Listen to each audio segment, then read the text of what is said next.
Welcome to our not-so-ordinary tour of Dragon's Dogma 2, brought to you by the tech wizards at MSI. Before delving into the hack and slash, let's take a moment to appreciate the display that made this possible for me. The breathtakingly immersive MSI MAG274QRF QD E2. This display is more than just a monitor. In its full glory, it's a 180Hz refresh rate and a 1 ms GTG response time. So every combat felt seamlessly smooth, capturing the fluidity and intensity of battles without hitch. This monitor is a 2K display enriched by quantum dot technology, which brings forth a spectrum of colors so vivid that every sunrise felt like a masterpiece painted across the screen. The ergonomic design, featuring an adjustable stand and vertical rotation, allowed for comfortable, prolonged gaming sessions. And it also comes with a built-in KVM and has two HDMI 2.0, a DisplayPort 1.4, and a USB-C with DP support. Here's hoping we find something worth the first the 10 hours was a lot of fun for me. Dragon's Dogma 2 began like every other classic RPG. It starts with a cinematic storytelling, and then it dumps you into the tutorial.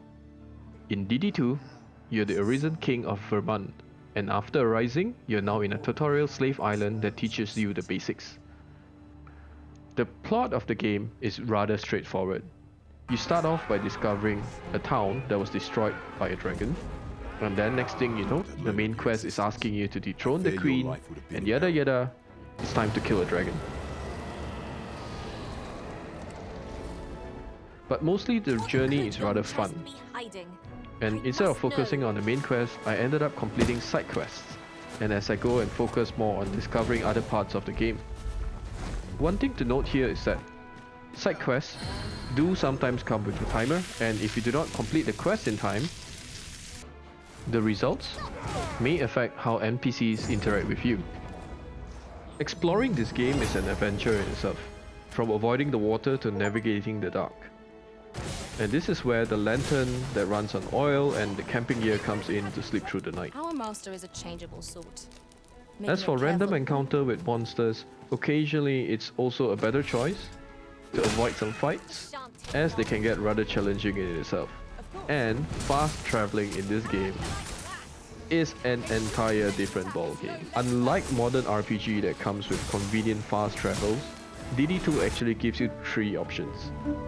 One, there's the Ox Cart, which is somewhat a delayed fast travel with a chance of ambush. Second option is Pot Crystals. Pot Crystals are much more similar to the modern fast travel, except that these are consumable stones where you find in game, and they are considered novelty as well.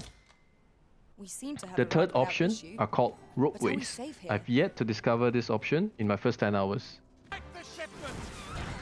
Combat is where this game really shines, well, except for some weird stuff. Whether you're swinging heavy weapons or casting spells, it's fun and it's not clunky. But the best part is the grab mechanic. DD2 lets us grab and throw everything, including your fellow NPCs. All you need to do is just grab them, chuck them, and you deal impact damage. It's hilariously effective, and it's just one of many ways to enjoy this game. Visuals are rather stunning. Each scene looks well crafted, and it's quite beautiful. The environment is detailed, and the character designs are great. The item designs are beautiful, and audio pulls you deeper, with every sword clash and ambient sound enhancing the immersion. Now for the specs to run this game. On my system, I'm running on a Ryzen 5 7600X, 32GB of RAM, and a MSI Gaming Trio RTX 3070.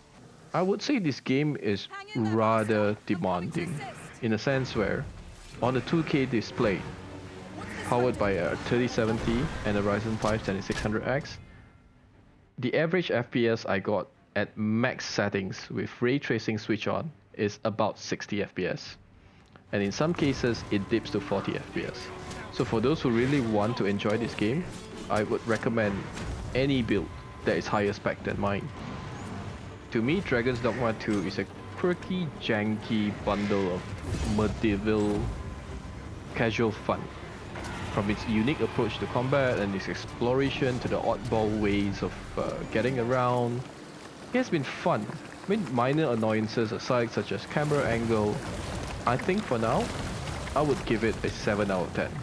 This seems a decent spot for a Thanks for campsite. watching.